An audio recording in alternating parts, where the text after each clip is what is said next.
आपका स्वागत है। पप्पू की चाय की दुकान पर ये अड़ी जमी हुई है, ये ठिया जमा हुआ है। चर्चा चल रही है बनारस की, काशी की, मोदी जी के आने के बाद क्या हुआ।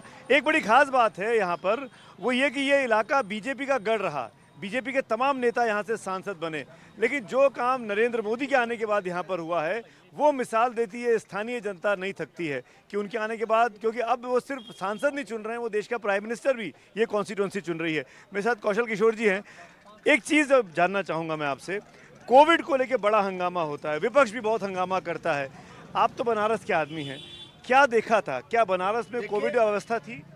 कोविड का जो सुसंगठित व्यवस्था बनारस में मोदी ने किया वो अद्भुत था, क्योंकि उनको ये पता था कि बनारस जो बिहार जाने वाले मजदूर हैं, बॉम्बे से, दिल्ली से आएंगे, इसी रास्ते से आएंगे।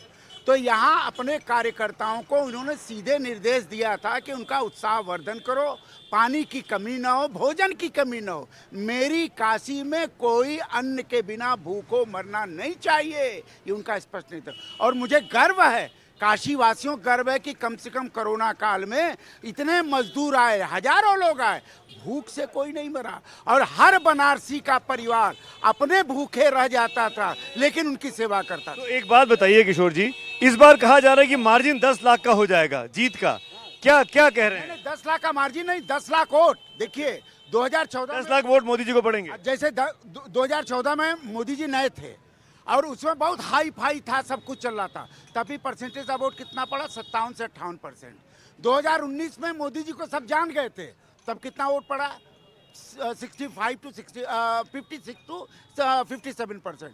मोदी जी 2014 में जीते 3 लाख से, मोदी जी 2019 में जीते 5 लाख से। अगर बनारस में फिर 57, 58, 59% वोट पड़ा तो मोदी जी को मिलेगा 10 लाख। क्यों? क्योंकि बनारसी मोदी जी को पुरस्कृत करना चाहता है। अपने सांसद को पुरस्कार देने का काम पहली बार कोई किसी सांसद का वोटर करने जा रहा है, क्योंकि मोदी जी को उसने अपना लिया। ये बड़ी इंटरेस्टिंग बात है। शांतनु मेरे साथ है। शांतनु, पिछले 14 के चुनाव में, 19 के चुनाव में, आखिर के दिनों में प्राइम मिनिस्टर ने यहाँ आकर बाकायदा रोड शो किए, 2 दिन यहाँ रहे, इस बार नहीं आए हैं।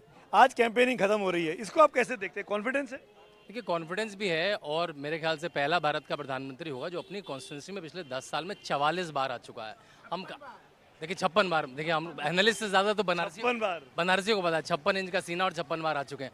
तो ऐसा, ये तो पॉलिटिकल साइंस के विद्यार्थियों को सीखने जैसा है। हम रायबरेली अमेठी जाते हैं, अब जाके योगी बाबा ने उसका कुछ उद्धार करा, नहीं तो ऐसा लगता था कि किसी कॉन्स्टिट्यूंसी 40 साल से 50 साल से बुर्कों के साथ है। नरेंद्र मोदी ने भारत की राजनीति की ग्रामर चेंज करी है, व्याकरण चेंज करी है। यहाँ पे बनारसी बैठे हैं, अब इनसे पूछिए मोदी को क्यों वोट करते हैं? क्योंकि वो ओबीसी है? नहीं। क्योंकि वो पुरुष हैं, महिला हैं, युवा हैं, वृद्ध हैं, इस जाति से आते हैं, उस जाति से आते हैं? नहीं, वो नरेंद्र मोदी को वोट करें। यही जो जाति के बाहर वोट पड़ने लगा है, जो वोट बैंक लेके बैठे थे कि मैं तो यादव लेके बैठा हूँ इसलिए वोट पड़ेगा, नरेंद्र मोदी ने पूरी समीकरण बिगाड़ दी है। इंटरेस्टिंग बात है। तमाम समीकरण टूट गए हैं और ये सबने देखा और सबने इस बात को महसूस भी किया, जिस तरीके से उत्तर प्रदेश में बीजेपी को नंबर आया 14 में भी और 19 में भी।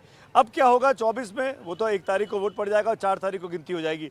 आप तमाम महानुभावों का शुक्रिया अदा करूंगा, मेरे साथ आप धूप में रुके, आपको थोड़ा और मैंने पकाया, जलाया। आई होप कि आप जले नहीं होंगे।